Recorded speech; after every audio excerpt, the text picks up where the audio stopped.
16નો corporator. Ward number 16માં Jungleshwar main road ઉપર લગભગ 700થી 800 લોકોને નોટિસ દેવામાં આવી છે ટીપીના રોડ બાબતે.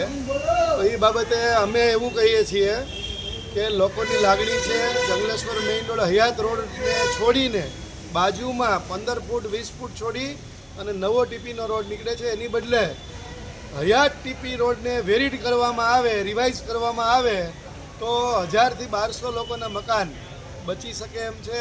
ત્યાં મજૂર વર્ગના લોકો રહે છે અને આ બધાની રજૂઆત છે પહેલેથી જ. મુખ્યમંત્રી શ્રી ભૂપેન્દ્રભાઈ પટેલ સાહેબ આવ્યા ત્યારે પણ અમે કીધું હતું કે વોર્ડ નંબર 16ની ટીપી 6 વેરીડ કરવામાં આવે, રિવાઇઝ કરવામાં આવે તો 1 વર્ષમાં શહેરી વિકાસમાંથી રિવાઇઝ થાય.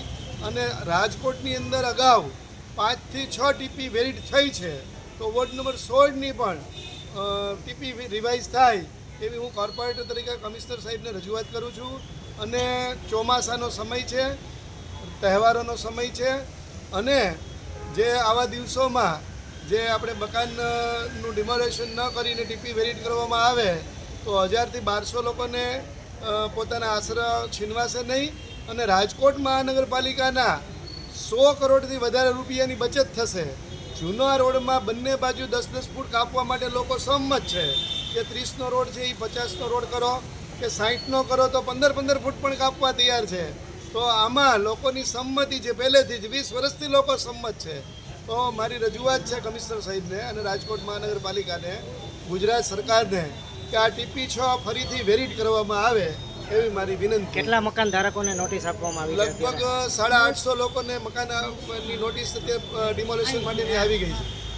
ઓકે. શું તમારું નામ છે, શું સમસ્યા અને શેના માટે અહીંયા આવ્યા છો?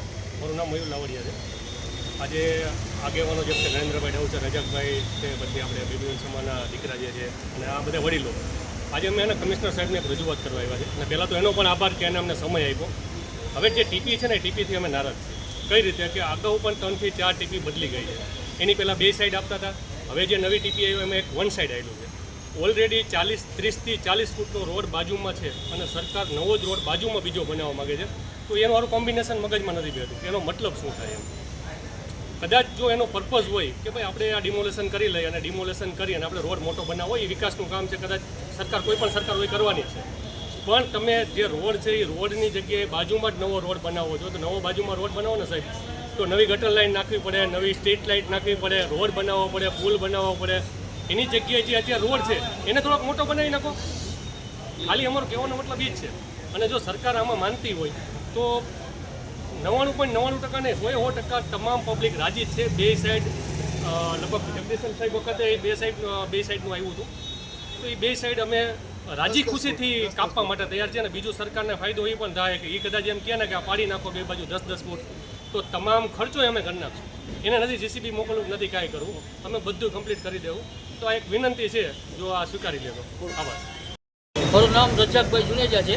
અચ્છા, કયા વિસ્તારમાંથી આવે, શું સમસ્યા? રાજકોટ શહેર જંગલેશ્વરમાં અમે રહીએ છીએ અને રાજકોટ મહાનગરપાલિકાએ અત્યારે જે નોટિસ આપેલ છે કે ટીપીમાં ડિમોલેશન થાય એમ છે, તો આ જે નોટિસ આપેલી છે એ 29/6/1995નું ટીપી મંજૂર થયેલ છે. એના 30 વર્ષને 1 મહિનો થયો, પણ છેલ્લા 30 વર્ષથી આ ટીપી કાઢવામાં આવેલ નથી. અને જંગલેશ્વરમાં હયાત રોડ હોય અને હયાત રોડની આજુબાજુમાં જો 2 બાજુ કાયદેસર ડિમોલેશન કરવામાં આવે તો આ જે અત્યારે ટીપી જે મંજૂર કરેલ છે છેલ્લા 30 વર્ષથી એમાં કોઈ પ્રકારની કાર્યવાહી કરેલ નથી. તો અમારી સાહેબને રજૂઆત એવી છે કે ભાઈ જે રોડ છે